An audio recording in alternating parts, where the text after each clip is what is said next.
The elite now has an ideology that is very radically different from the ideology on which the United States was supposed to be based, that it would be like the Cuban Missile Crisis in reverse. In a war between the US and China, the disparity would be very serious. Donald Trump doesn't want to talk about it, Joe Biden doesn't want to talk about it. You have to escalate to de-escalate. It will be DEI up the wazoo. Hello and welcome back to UnHerd and to one of the more momentous political weeks I can remember.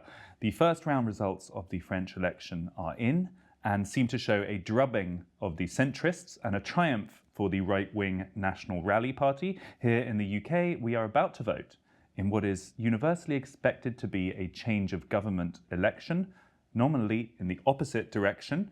And of course, the United States has an octogenarian who has been a US senator for 50 years, fighting to stay as the Democratic standard bearer against a apparently confident-seeming Donald Trump. Is there a pattern in all this, or is it just chaos? Well, Sir Niall Ferguson, recently knighted by the King, is one of the best-known historians and theorists of geopolitics there is. If anyone can bring this together for us and position it in the larger context, it is him, so I'm delighted that on this of all weeks, he is in the studio here at UnHerd to help us do just that. Welcome, Niall. Nice to be with you, Freddie. Quite a tall order I've set out there for you. I think, given that we are about to vote in the UK, it's best that we end with that. So let's start looking at the situation in the US. You wrote a provocative column for the Free Press last week about how it almost feels like in this new Cold War, the US is seeming like the Soviet side. Explain that for us. Well, the headline that we ended up agreeing on was "We're all Soviets now," but I really wanted to call it "Are we the Soviets?" A little bit like "Are we the baddies?" And the idea is that some of the pathologies of the late Soviet Union are visible in the United States today, and most people like Jonah Goldberg, for example, immediately went, but the economy. But my point is not about the economy, it's about political and social pathologies. And sure enough, there was a debate between Brezhnev and Andropov. Oh, wait, no, between Biden and Trump, two obviously over-the-hill old guys, one manifestly more senile than the other, but both old guys, and that's the choice. And I guess it probably felt a bit the same if you were on the Politburo in the late 70s and early 80s. That's the choice. Brezhnev, Andropov, Chernenko. So that was part of the starting point for the argument. When your political system is only producing degenerated old guys, there's something up. The gerontocracy comes when the fresh ideas are out, and it's a sort of stitch up among the old guard because they can't think of anything new. The Soviet Union had one party that monopolized power, and therefore an elite, the new class that emerged out of the Bolshevik Revolution, and over time it became a completely corrupt elite. In the United States, there are two parties, but there are only two. It's a duopoly, and one of them has that pathology of an entrenched and corrupt elite. They don't have dachas, they have houses in the Hamptons. That's the Democratic Party. Interestingly, the Republican Party elite lost control of the party back in 2016 to Donald Trump, and they've not been able to wrest it back from him. But the Democrats look a lot like the Soviet Communist Party.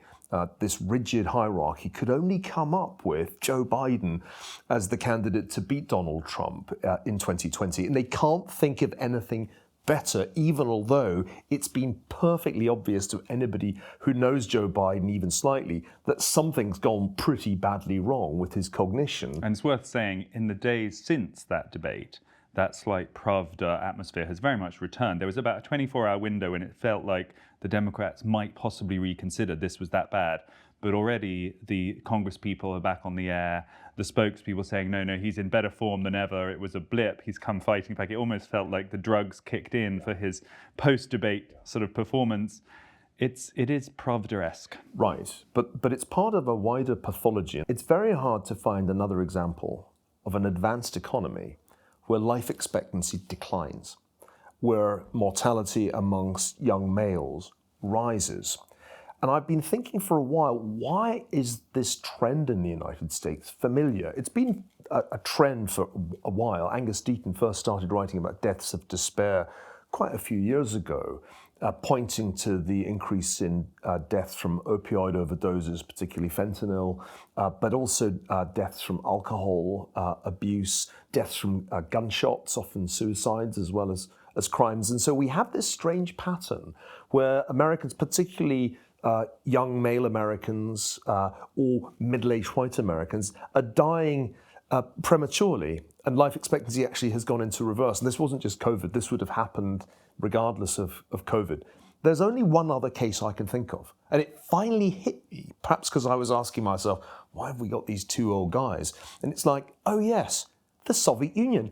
It was in the Soviet Union in the 1980s, and then in Russia after the Soviet collapse, that we last saw a dramatic decline in life expectancy and a surge in premature mortality, particularly amongst males.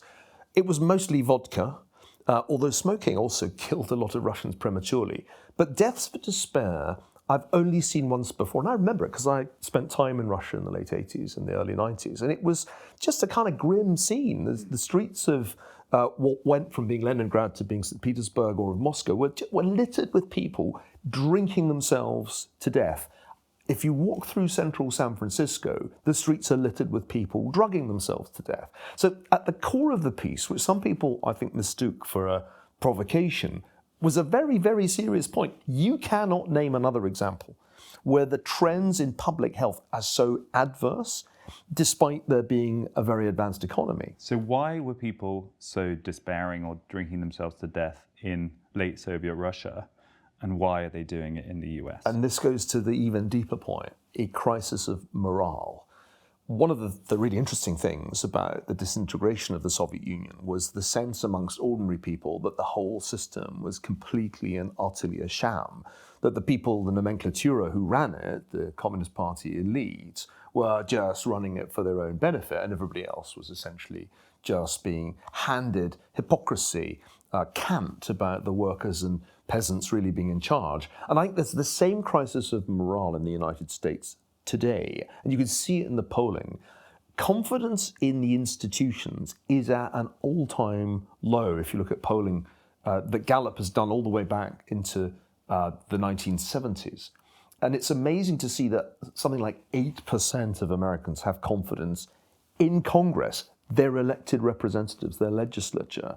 And it's there right across the board, confidence in the press, confidence in the police. You name an institution and confidence has declined in it. So I think what we see here is a somewhat similar thing where ordinary people feel it's a rigged system and it's a hypocritical system. The nomenclatura insist in diversity, equity, and inclusion, that America is constantly progressing, that there should be all gender restrooms. That mentality, which is ensconced at Harvard and Yale and Columbia, is entirely at odds with the mentality of ordinary people. It's a very, very grave situation, though, if individuals are feeling like there is no point carrying on with their lives. I mean, you can't get a worse indictment of a society than that. Well, there are more people have died from these deaths of despair than died from COVID. And I don't think people in Aspen, Colorado, where I was last week, have really any clue what's going on in those cities in Middle America where the fentanyl overdoses are at the highest level. That disconnect between life in Aspen or in the Hamptons and life in Middle America is very reminiscent of the disconnect between life if you were in the Soviet elite with your nice dacha and life at the sort of amongst the dregs of society. If you're at the top of American society, your life can be prolonged until the point that you can be president into your 80s, just about. So at that lower end, then, something is happening where, first of all, they're not meaningfully going to get ahead. Right. So there's no point making an effort. Yeah. And somehow perhaps the structures are so big and far away and incomprehensible that it feels a bit like the Soviet structures did.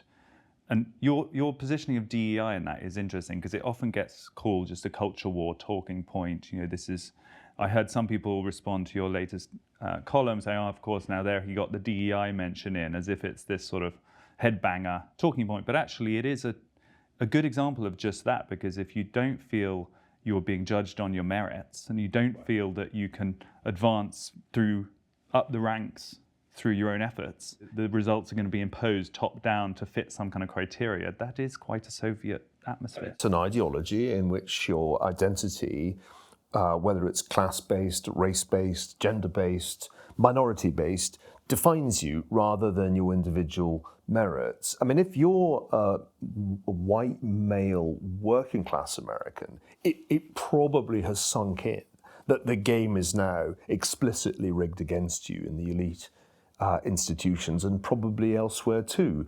And so that seems to me quite distinctly Soviet, that the elite now has an ideology that is very radically different from the ideology on which the United States was supposed to be based, in which individuals were equal before the law and opportunity was equal for all. So I think that disconnect explains a lot of the crisis of morale, and the sense that the American dream has, in a sense, turned into some strange utopian nightmare in which progressive ideologies about race and gender now determine outcomes as opposed to individual merit and hard work. So it's not obviously a perfect match, but I think the critical point is that corrupt elites controlling a system with an ideology that ordinary people think is weird and hypocritical are the common variable.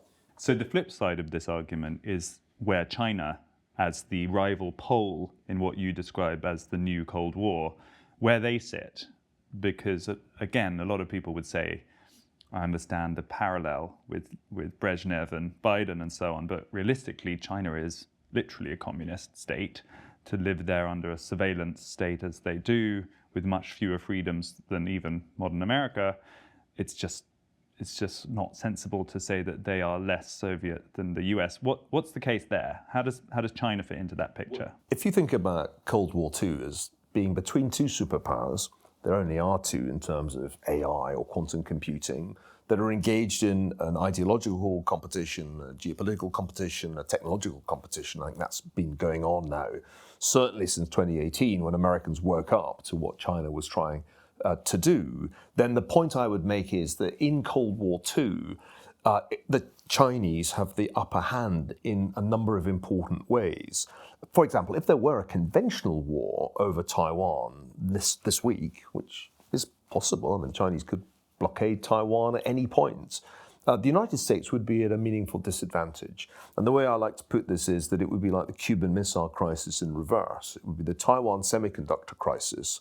Only in this crisis, unlike in 1962, it would be the other side that got to blockade the island near their coast, and it would be the United States that would have to send a naval expedition across the ocean, which is what Khrushchev had to do in 62. So that, in that sense, there's this strange mirror image quality where any crisis over Taiwan is the Cuban Missile Crisis in reverse, and the US president gets to be Khrushchev, where you have to choose between, am I going to run the blockade and cause World War III, or am I going to compromise, which is what Khrushchev in the end chose to do. And you think the American military power, literally, were that conflict to get hot, is less strong than we might think? Much less.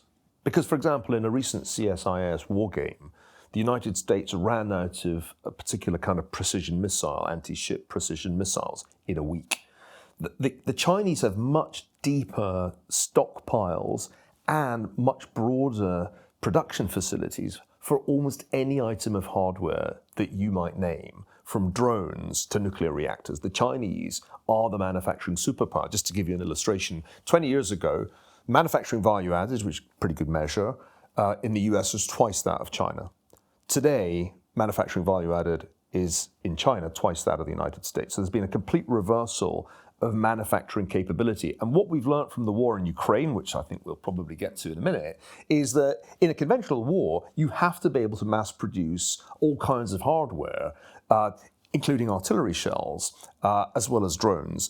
And Russia has an advantage there. And it's actually quite a struggle to keep pace with what the Russians, the Chinese, and the North Koreans and the Iranians could put into the battlefield. In a war between the US and China, the disparity would be very serious. I was very struck the other day when the new commander of Indo-Pacific Command, who's just come in, gave an interview to the Washington Post in which he said, well, if this war happens, my job is to turn the Taiwan Strait into a hellscape with unmanned, he implied, drones, sea and air drones. And that will buy us a month, and then the rest of our plan can happen. And to me, it was extraordinary that A, he gave the interview, and B, that it was such an unconvincing scenario that he presented to the press. I think there's a bluff here. The United States has tried to talk tough on Taiwan, particularly Joe Biden's administration, at a time when it's much less able to deter China than it was, say, in the 1990s when the last major Taiwan Strait crisis happened. We're at a relatively early stage of Cold War II. The Korean War analogy is Ukraine, which was the first big, the Korean War was the first big conventional war of Cold War I. That, I think, is what Ukraine is. But if we then go to our Cuban Missile Crisis, I think we will be exposed as being quite vulnerable. And you don't want to be the commander-in-chief sitting in the Situation Room realizing that your choice is World War III, which you might lose, having to go nuclear if you start to lose, if the aircraft carriers are sinking in the Taiwan Strait, or capitulation, or some kind of deal that makes you look weak. That's what I'm really getting at. Do either side of the political argument in the US have the answers, do you think? I mean, what I suppose you would need to counter what you're describing is a kind of massive uptick in industrial capacity, I suppose reshoring, that kind of thing. What is the Niall Ferguson prescription to re-level the balance? Part of the problem is that the US fiscal position is in a pretty dire state. You have a deficit at the moment that the Congressional Budget Office puts at around 7 or 8% of gross domestic product. That's at pretty much full employment. If there were a recession, you could imagine that going significantly higher. And that means that if you look at the Congressional Budget Office projections, the resources available for defense are going to decline over the next 20 or 30 years. And the US defense budget is going to go down to something more like a European level of 2-point-something% of GDP. So the US is on a very bad fiscal path, and it is not all the fault of Joe Biden, because the bad fiscal path goes back several administrations. Really, it goes back to George W. Bush. There's a big fiscal problem that nobody wants to talk about. Donald Trump doesn't want to talk about it. Joe Biden doesn't want to talk about it. The parties have basically agreed that deficits don't matter, but they do, and they will turn out to matter a lot now that interest rates have gone up and the Fed is not about to get them back down to where they were before the pandemic. So I think that's the binding constraint. Whoever is president is going to discover that the resources available to beef up the US military aren't there because they're being diverted into these non-discretionary welfare programs. Of course, both sides talk about reshoring. Both sides have become protectionists. They both now embrace industrial policy and going after China's reliance on semiconductors. Are they good things? Well, what you've just listed? Some, yes, and some I'm skeptical about. I'm old enough to remember the 1970s. You got to the 1970s by thinking that the government should make decisions about the allocation of capital. And so I'm somewhat skeptical about what's being done in the name of the so-called Inflation Reduction Act. I'm not a fan of protectionism. I'm a free trader. Adam Smith. Even with China, your direct competitor in this? I don't think tariffs are the way to deal with China's repeated violations of its World Trade Organization obligations. I'm skeptical that breaking up the WTO is the way to do it. So I'm a dissident on these issues. I adhere to Adam Smith principles. Sorry, can't help it. Scottish Enlightenment has its legacy. But I think it will be clear that there are problems with this kind of intervention, particularly when it relies heavily on the central government having the ability to spend money on building semiconductor manufacturing plants in Arizona. The one thing I think is right is that the Trump administration was more effective in deterring adversaries than Biden has been. And this doesn't really call for additional resources. It just calls for a different stance towards the adversaries. And I think part of the problem with the Biden administration has been they say de-escalation when they should say deterrence. And this posture of de-escalation has actually led to us failing to deter the Taliban in Afghanistan, Putin with respect to Ukraine. We've certainly failed to deter Iran in the Middle East. And I worry that deterring China over Taiwan is not going well either. So I think one could argue that a more muscular approach to foreign policy would be preferable to this constant attempt to de-escalate, which I think just invites the axis of ill will, China, Russia, Iran, North Korea, to push the envelope further. So to spell that out, does that mean that you think President Donald Trump would be better or preferable than a President Biden to deal with this imbalance? On foreign policy, there's no question that Trump was better than Biden. I think Biden's been quite disastrous as a foreign policy president. The way I put it at the beginning of the year was, this election is empire or republic. If you're worried about the empire, then you should probably incline towards Trump. If you're worried about the republic, that's a little hard to do because it doesn't seem like Trump is overwhelmingly respectful of the Constitution. On the other hand, is Biden, are the Democrats really respectful of the Constitution? I think the Constitution protects the republic better than anything protects American global power. And I think American primacy is very vulnerable if there is another 4 years of Biden-Harris, which, of course, it's better to call it because it's hard to believe that Joe Biden's really making the decisions even up to the midterms if he's re-elected. Let's move the focus to Europe. We've just had the French elections, and it feels like a lot of the political rebellion that is happening across Europe. We've seen, obviously, Giorgia Meloni in Italy. There is a resurgent right-wing party in Germany. Hungary has just had a slight step back, but it's still a majority properly right-wing government. And now France looks like it might well have a Prime Minister Bardella come this time next week, and may have a President Le Pen in 3 years' time. Both of those are not clear, but the movement is definitely clear. First of all, do you think those same factors you just described for the US, economic weakness, a lack of addressing the hard reality of their situation, are almost more true of Europe? I think it's different. First of all, I don't think there's a clear trend. I mean, if you look at the European parliamentary elections, actually the centre-right won, and Ursula von der Leyen will be, I think, almost certainly re-elected, reappointed as President of the European Commission. And a lot of the journalistic commentary engaged in elision. France clearly swung to the right. I don't think Europe did. So that's the first point I'd make. The second point I'd make is that you don't have the same crisis of public health and morale in European countries. Something different is going on here. Let me try and characterize it. European societies are aging relatively rapidly. They're all aging, some faster than others.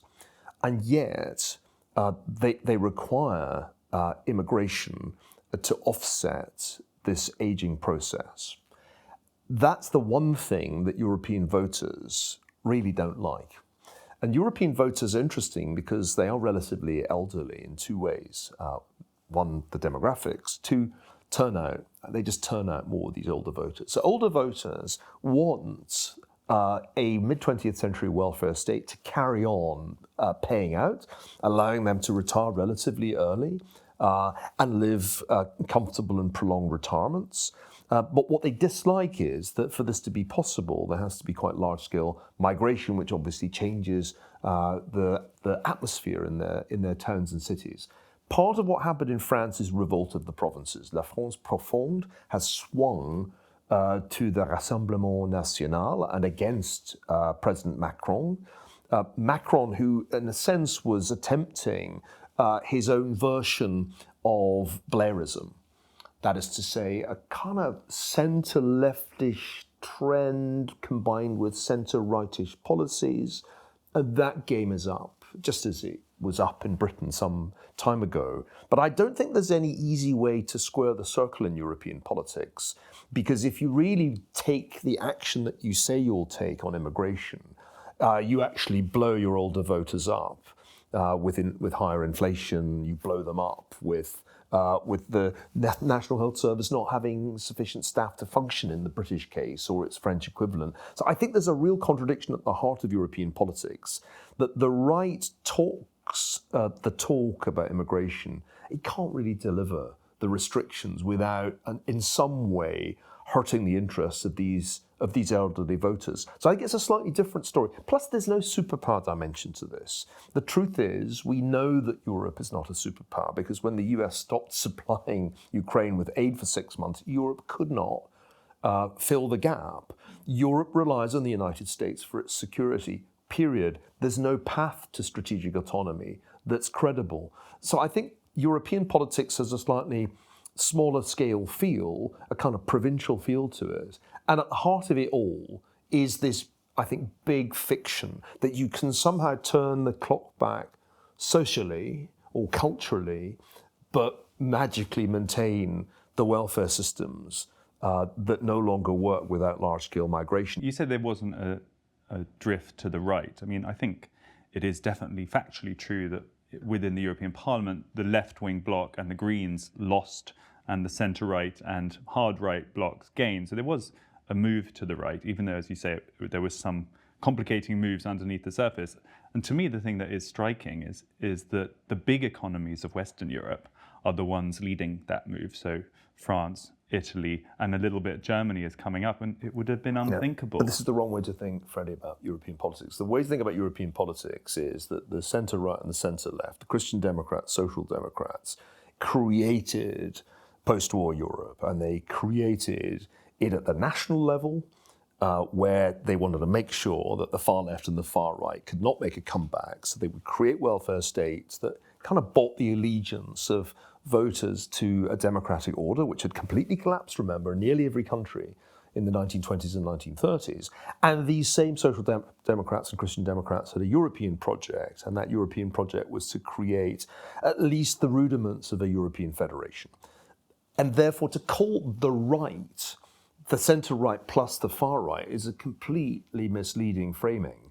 That the hard or far-right are people who question both aspects of the Christian Democrat, Social Democrat settlement, the national welfare state, plus European integration. If you're looking at what they're offering in the Le Pen Rassemblement National, it is to undo Macron's reform of the age of retirement, to allow people to retire. I think they've gone earlier. soft on that. Well, of course, recently. because it's completely fiscally indefensible and the markets will kill them if they try to do it.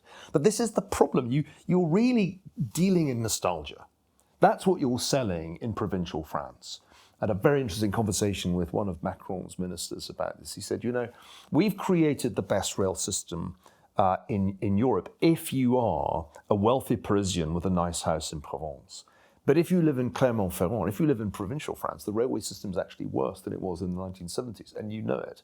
So the Front National taps the sense that La France Profonde has been shortchanged by people like Macron, worked for Rothschilds, part of the elite, lives in Paris. You've kind of been shortchanged by those people. And what you really want is a sort of better version of the old France. But you can't have it because you just can't run that kind of a welfare system with your demographics. And yet you don't want the immigration. So I think all of these right-wing projects, whether it's the Alternative for Deutschland, who didn't do that well in the European elections, but they did okay, or they made gains, or your Fratelli d'Italia. Now let's take Meloni. And Meloni is really interesting because since being elected, this person who was described in the British media as far right, even post-fascist or crypto-fascist, has been entirely moderate in practice.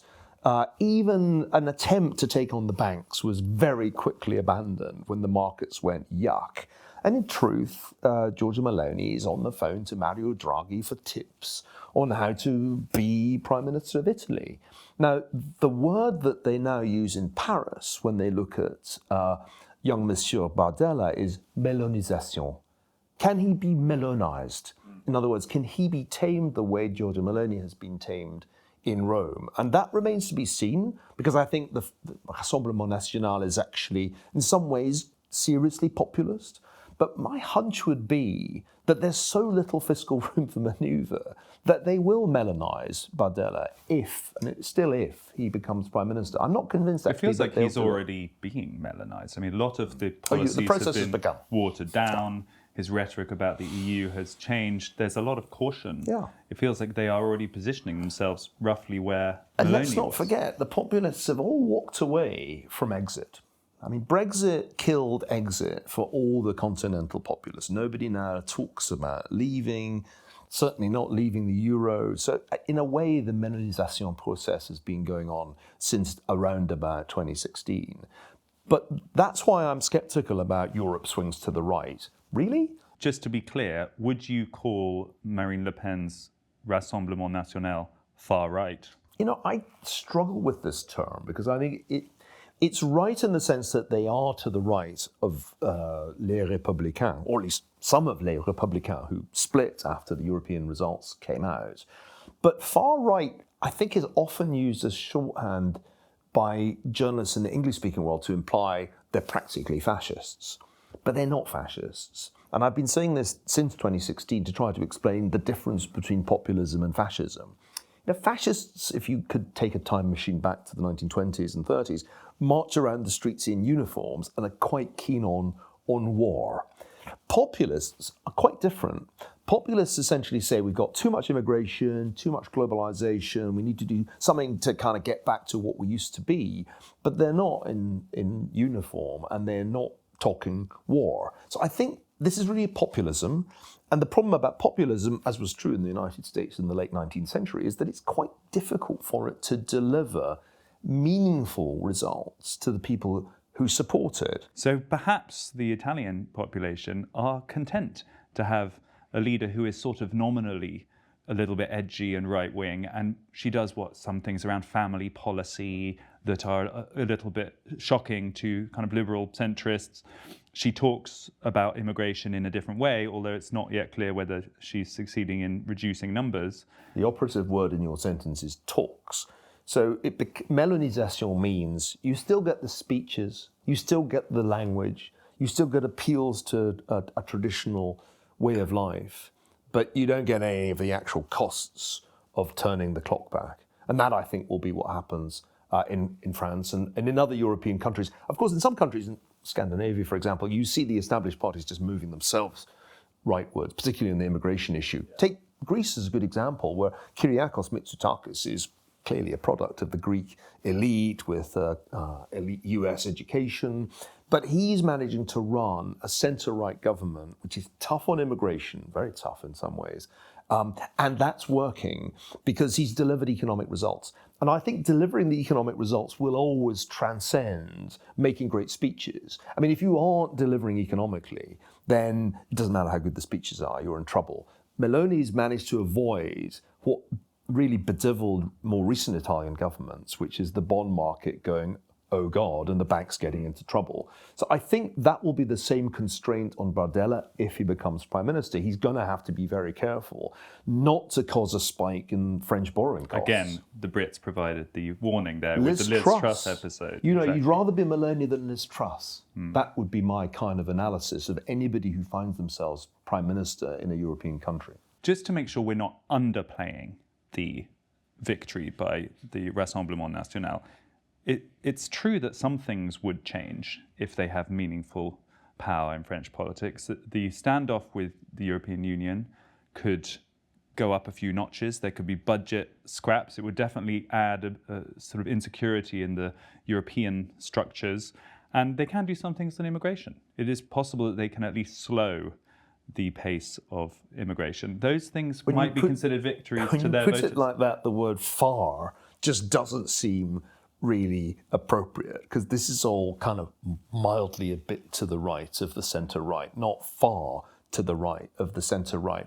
And I'd argue that if one looks ahead to the second round, it's not clear yet, given the complexity of the French system, that the Rassemblement National are actually going to have enough seats to form a government. So it could be a hung parliament even now, because of the strange way the French electoral system works. And the same will apply when it comes to the presidency. The two-round system is designed, it's intended to keep political extremes out of power.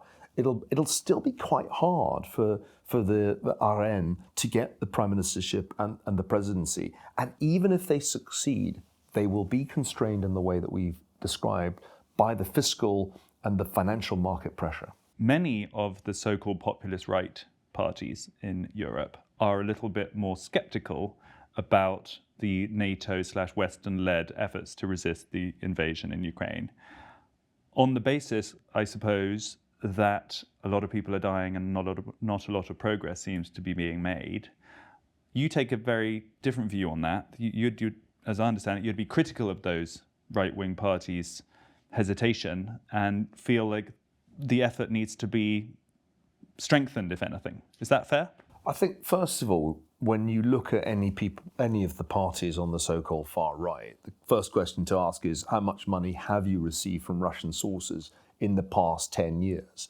And if the answer's none, then we can assume that there's a good faith debate going on, but it's not going to be none in every case because the Russians have thrown money at populist parties on the right over the last decade, and not without some success in influencing the direction of travel.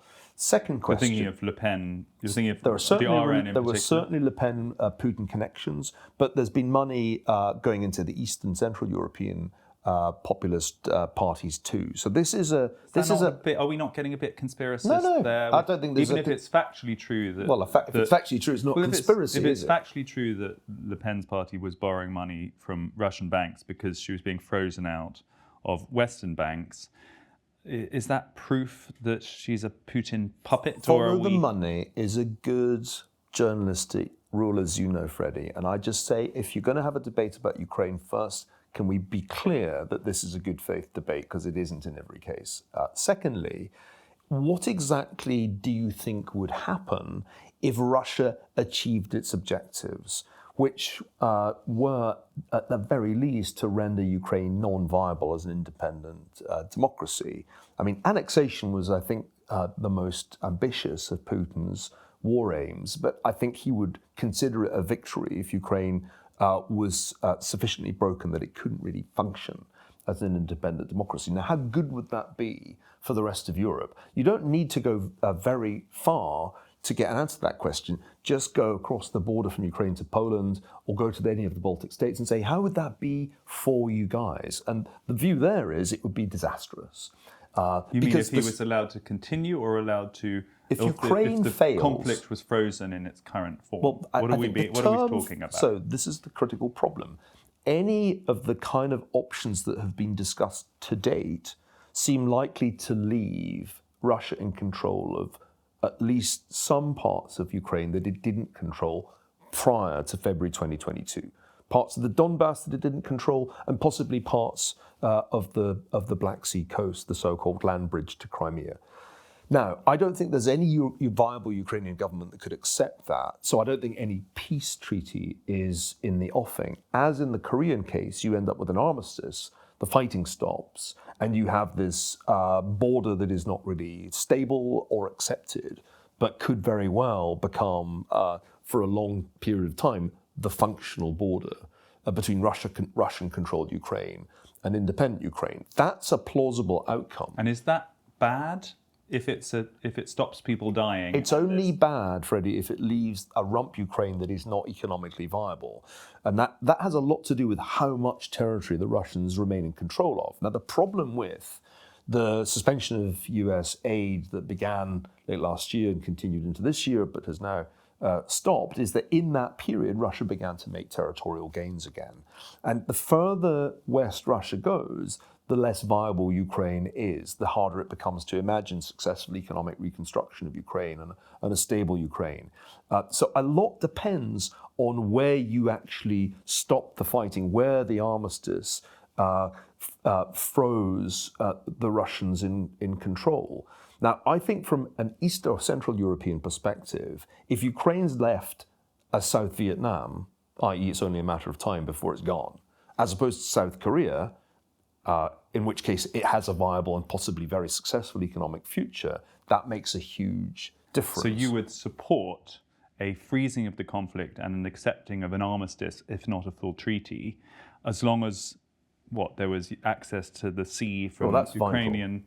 That's vital. It's very, very important that Russia not be in control of so much territory that it renders Ukraine not viable. That's especially important on the Black Sea coast, but it's also quite important that they not be too close to Kharkiv, for example. So it's a very difficult... So roughly where they are now, perhaps? It would be better if they were further east, but we are where we are. And I think to be pragmatic, it's hard to imagine the fighting continuing for much more than another year because the costs on both sides are just unsustainable.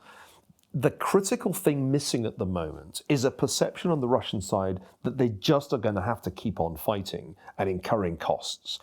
As long as they think victory for Donald Trump in November makes the aid to Ukraine and we get to win, they'll keep fighting. If Trump wins and signals, no, we're going to keep supporting Ukraine, which, by the way, Trump has said recently in an interesting change of direction, then I think the Russians will have to settle. So I think inevitably the intensity of fighting has to diminish. And if it's anything like the Korean War, it's sort of year 3 that both sides decide enough. It's just a question of where the line is drawn at that point and what security guarantees Ukraine can then get. Because it's pointless from a Ukrainian point of view to have an armistice if it just gives the Russians a chance to have a breather and then resume the reconquest of Ukraine subsequently. So there's a huge amount that's very difficult. We know how difficult this is because back in May of 2022, when it was clear that the Russians had failed to take Kyiv, they did start negotiating. As we know what the kind of issues are, it's really, really hard, but I think exhaustion... Boris Johnson got involved. He did. It's not clear how constructively. I think he encouraged, it's argued that he encouraged Zelensky to play hardball when there was some kind of a deal on the table. What you've said is actually not so far from some of these populist parties that are accused of basically being Putin apologists. And that's what I object to. It's now accepted that it's a fantasy that the West are going to push Russia out of Crimea and the Donbass and return to pre-2014 borders, even though that is officially the position of all the Western powers, as I understand it. So there needs to be a sort of adjustment to reality. And if you want that, and if you accept what you were saying earlier about the relative weaknesses of the Western powers, it just seems sensible to adjust reality and expectations closer together. But we must be clear who we're putting pressure on. It's not Ukraine. The pressure has to be on Russia to force them to negotiate in earnest. And that's where I differ from a lot of the more skeptical voices in the West, and particularly in the United States. It was very, very bad that the House Republicans interrupted the aid to Ukraine. It created a huge opportunity for Putin to strengthen Russia's position, and it exposed the Ukrainian forces to the nightmare of being in defensive positions without enough ammunition. If the Russians think, there's never going to be any Western resolve here, it's only a matter of time before right-wing governments come in and pull the plug on Zelensky, then there's no way there's going to be a negotiation. The pressure has to be on Russia, and the only way you put pressure on Russia is you need to arm Ukraine. You actually need to give Ukraine more arms. They need to start being able to inflict real costs on the Russians so that the Russians realize, you know what, actually, we're going to have to settle. And that's what's not happening. Okay, so the question is, where are all these arms and all this money coming from? Because what you started off telling us was that the US is not capable of producing enough to guarantee its own safety. So characters like Elbridge Colby, who's been on this show, will make the case that, yes, what Niall Ferguson says is exactly right. The US has strategic weaknesses, so it can't afford to throw everything it's got at Ukraine. It needs to focus on China. My view is that if you just cut off Ukraine, maybe cut off Israel too, and focus on Taiwan, you have a self-fulfilling prophecy on your hands. Because, first of all, you show that the West has no resolve because you've just abandoned 2 allies. And then you arm Taiwan to the teeth, which is precisely the kind of thing that the Chinese will take to cross their red line. So I think there's a grave danger in that approach. What's interesting to me is that in the last year or so, Republican thinkers like Mike Pompeo, Mike Gallagher, Matt Pottinger, people who I take very seriously, Robert O'Brien, our former national security advisor, have realized the critical point that you have to maintain strength on all these fronts, Eastern Europe, Middle East and Far East, because they're part of one Cold War in which China, Russia, Iran, North Korea are working together as a kind of axis of ill will, and weakness in one will only encourage them in the other theatres. Now, it's true that there's a real fiscal constraint, but that's not an argument for appeasement. We did try that in the 1930s in this country when we were fiscally constrained, and you'll remember how that went. Everyone always talks about appeasement. It's always the argument that people reach for. I think a more relevant example is Iraq and Afghanistan. Recent examples where there has been an idealistic sort of ambition which was not met by real power and real capability. If you're right that the US is strategically weak and doesn't have the resources it used to, it can't afford to fight on all of these fronts. It can't happen overnight that it rebuilds capacity. So in the medium term, it needs to make choices. And a lot of people think that just pouring money into Ukraine... We're not pouring a significant amount of money into Ukraine. Look at the numbers. This is a very, very small part of the US defense budget. It's a writing error. The cost of arming Ukraine is really not large. What has constrained us has been Joe Biden and his advisors' insistence that we mustn't escalate because terrible things could happen. So we haven't delivered the kind of armaments that would really have kept the Russians at bay. The Germans are still sitting on their Taurus missiles that the Ukrainians badly need, not because they're strapped for cash, the missiles are there and paid for, but because of this fear of escalation. My point is that you have to escalate to de-escalate. You have to send a signal to Russia that we're not contemplating throwing in the towel. And fiscally, this is not a problem. You have to look, for example, at the Ukraine support tracker, the data from the Kiel Institute on the world economy, to see how trivially small support for Ukraine has been compared with large-scale fiscal efforts that the Western powers have made in the recent past. The financial crisis, COVID, cost orders of magnitude more than support for Ukraine. So this is a kind of, I think, economically illiterate argument people are making. Aid to Ukraine is really not the same as intervention in Vietnam, because American troops are not on the ground, neither are British troops.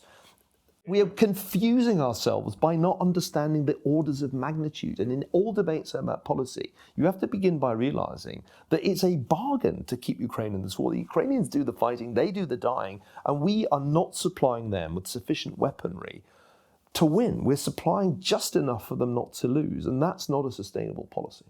Final question on this, because I want to get to the UK, and we could go on, but we talked about Pravda and these kind of complicated messages. I mean, escalate to de-escalate might sound a little bit Pravda-esque. It's a kind of paradox. What does escalate to de-escalate mean? Well, if you've never been in a fight, then you won't understand it. But if you have been in a fight, you will. I mean, the way you learn to fight is not by saying, I'm not going to hit your face. I'll only hit you on the shoulders.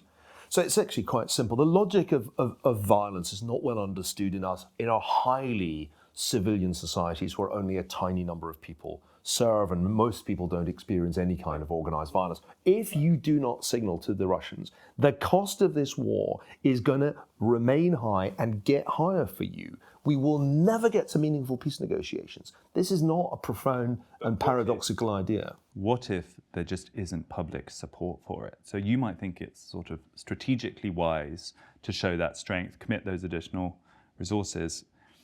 What you had said about it being a bargain because Ukrainian lives are being lost instead of American lives, some people will hear that and think, that doesn't sound like a policy I want to stand behind. Well, would you rather? Would you rather have Russia? Let me put it to such people. Regardless of what either of us might think, if there isn't popular support in Western countries like the US for those kind of measures, then it's not possible. The popular support has not diminished that significantly as you would imagine, because it's not as if there are body bags coming back to Idaho or Iowa.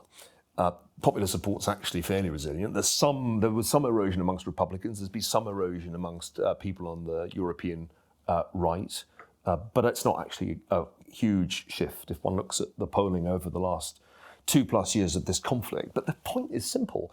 If you allow Ukraine to be defeated, if you turn it into South Vietnam, whether it's defeated tomorrow or 3 years from now, what does that mean?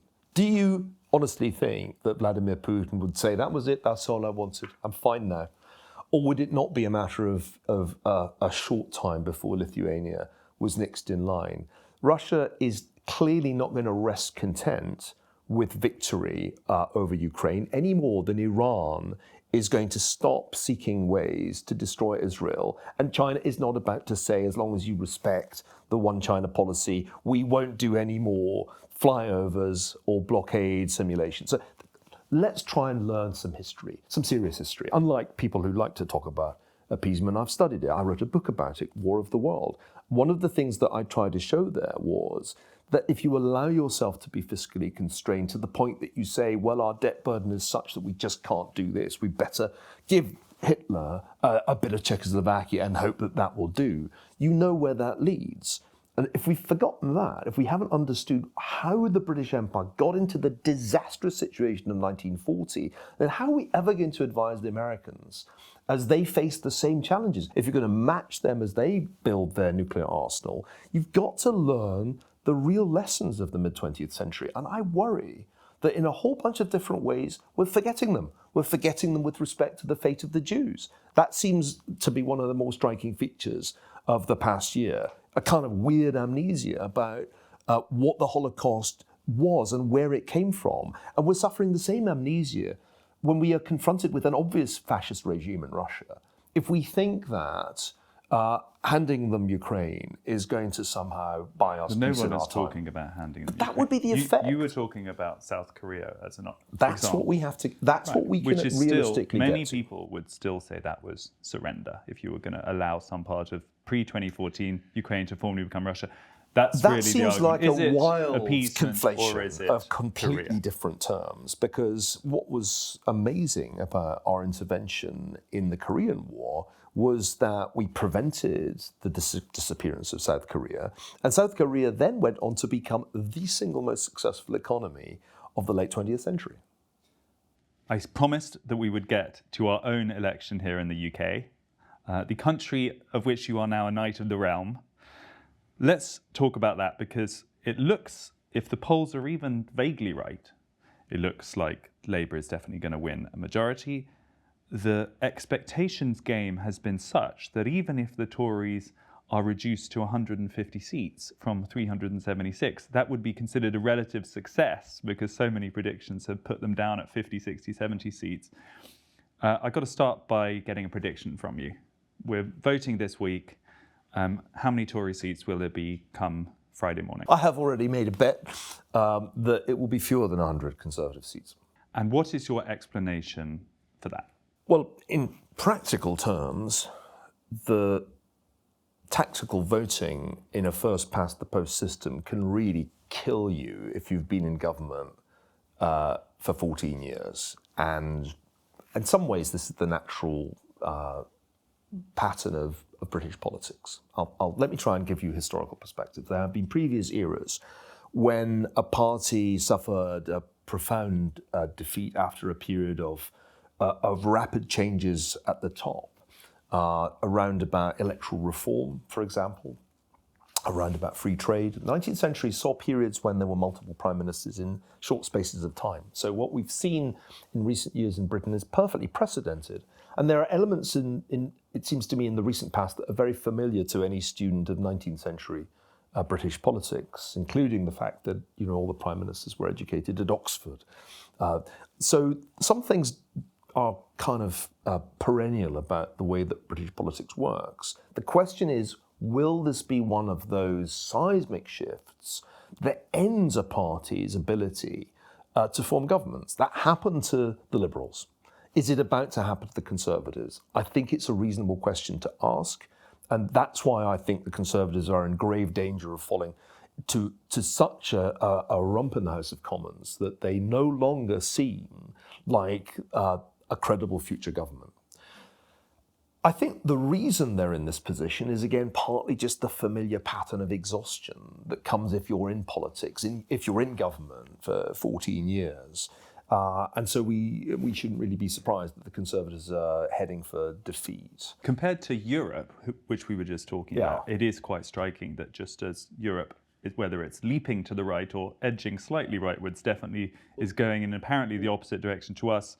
Is that just a kind of random coincidence of the cycles of politics, or is there... But Britain faced the same problem that the European political centre faced, whether it was the centre-left or centre-right. And the problem was a populist backlash against globalisation, against large-scale flows of people across borders, against European integration happened here, just as it's been happening in Germany and happening in Italy and happening in France.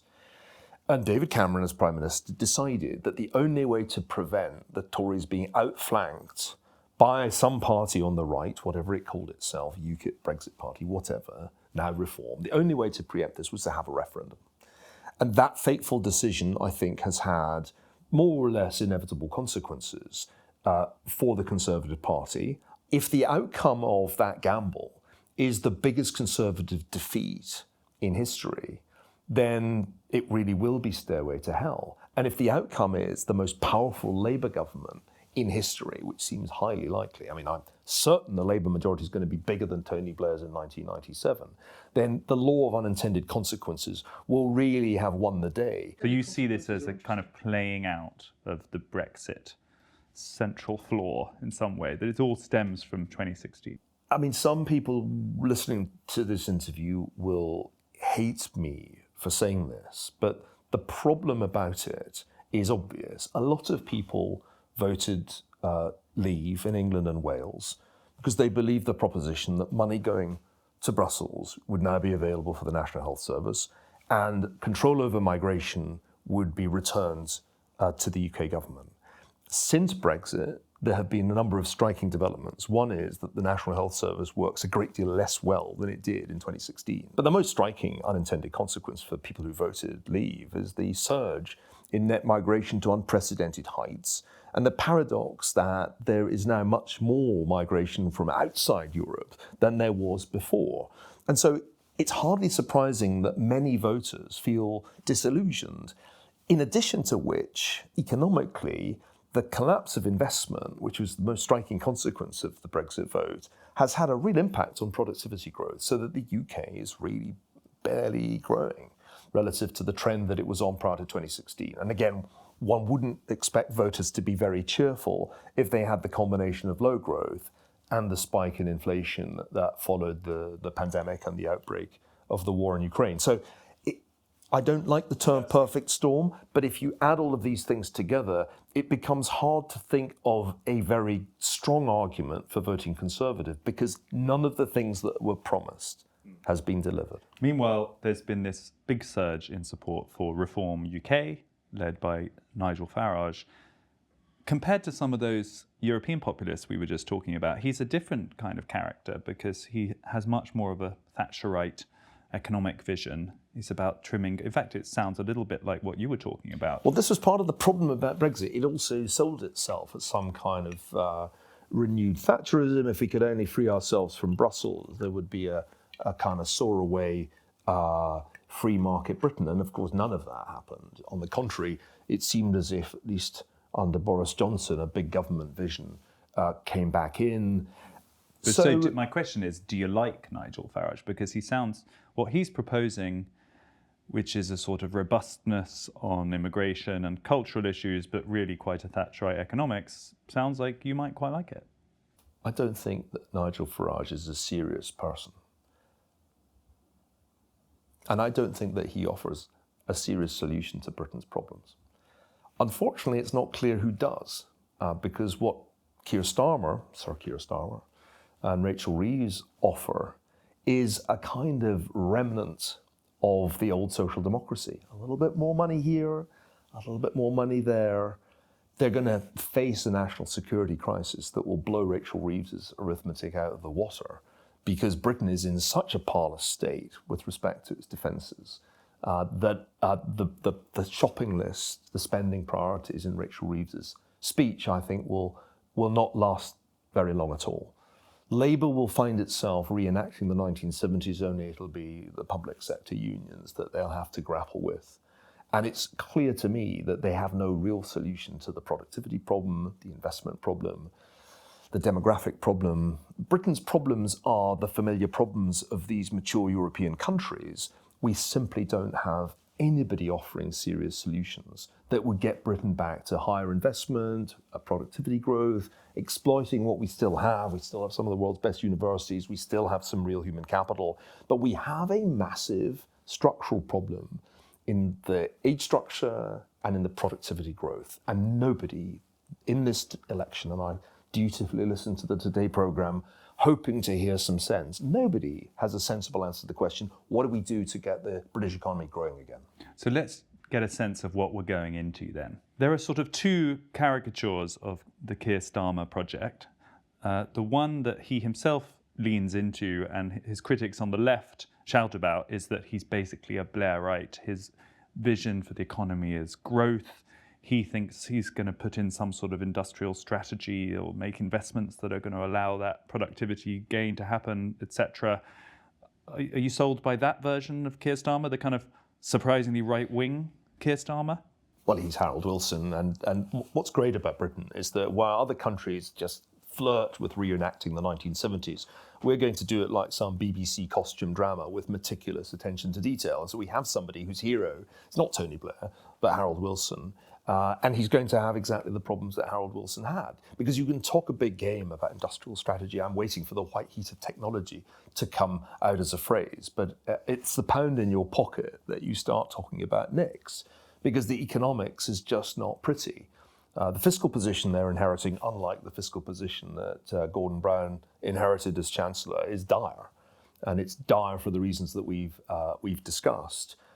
Public finances will constrain the next British government the way they constrain the next French government, the way they constrain the current Italian government.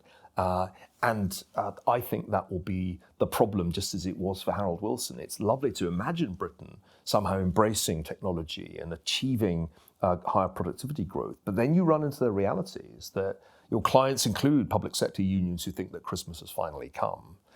You've got a whole House of Commons full of people who probably never expected a year and a half ago that they would become members of Parliament. Maybe they managed to get all the Corbynistas out. I'd be impressed if the purge was that thorough. But I don't believe that a really, really large, historically unprecedented majority, like a majority comparable with the national governments of the mid-1930s, is actually going to be good news for Keir Starmer, because I think it'll be extremely hard to temper the expectations of the people who suddenly find themselves in the House of Commons. So rather than the version I just presented, the alternative kind of demon that we heard about from Peter Hitchens, who was here during our hustings, he actually said he thinks Keir Starmer is the most left-wing person ever to put himself forward for the office of Prime Minister, which did surprise me in the context of Jeremy Corbyn and Michael Foot. Do you go along with that more then, that actually, despite all the rhetoric, that both the instincts of Starmer and the kind of structural pressures from unions, from his own backbenchers, will be such that really it will be quite a left-wing, big spending government? I think the left today has a different set of temptations. We saw that with the Biden administration. It's not that Joe Biden's a progressive, but if you find yourself in power at the head of a government that sees itself as left of centre, the easiest thing to do is to make concessions on all the diversity issues that the progressives really care about. And I think that will be one of the painful features of the Starmer years, that DEI on steroids. It will be DEI up the wazoo, because that's easy that's the easiest vegan burger to feed to your progressive folks, because you can't give them a huge increase in public sector pay, and you can't give them a huge increase in the NHS budget, and you are going to have to force increased defence spending down their throats at some point. And so what do? You give them the culture war, other side, the flip side of the culture war, which is all the progressive causes. I think that will be the way in which it's a left-wing government. We can't afford to be a left-wing government in the old way, I think. You don't think they'll just borrow more? I think the markets will have a thing or two to say about that. And this is the key thing. To give you one example of the problems Rachel Reeves will grapple with, the exodus from London has begun. It's not only that the Treasury has miscalculated the impact of changing the non-dom rules, it is also that every wealthy person who came to London over the last 20 years thinking, well, this sure beats Paris or it sure beats Milan, is now thinking, you know what, maybe Milan sure beats London if this government is going to have to sort out the fiscal mess that it inherits. And it's clearly its default impulse will be to sort it out by taxing the rich. So I think there's going to be quite a flight of wealth from London. It's already begun. And that's going to be the kind of problem that they find themselves dealing with early on. The Liz Truss scenario isn't quite the thing they'll have to face, but there's a version of it for a Labour Chancellor of the Exchequer that could be just as unpleasant. When you're borrowing, when your debt has reached the point that it's in excess of 100% of GDP, in an environment in which interest rates are not going back down to where they were in the period of the financial crisis before the pandemic, it all costs a lot more than it did, that great big debt, just as the mortgages of your supporters, if you were a Tory Prime Minister, cost a lot more than they did. And that's the new world that all of these people are in. The fundamental structural change that's happened is that inflation went up and rates have gone up. And with the large debts that accumulated between the financial crisis and the pandemic, it is much more expensive to run the government than it was. That leaves you with very, very little fiscal room for maneuver. And the market is waiting like piranhas looking for the bleeding cow in the Amazon to pounce on whoever screws up first. And we've already had some trailers. Liz Truss was one of them. Bond market paroxysms will be a big part of the story of the next few years, whether you're a Labour Prime Minister or a Prime Minister of the Rassemblement National.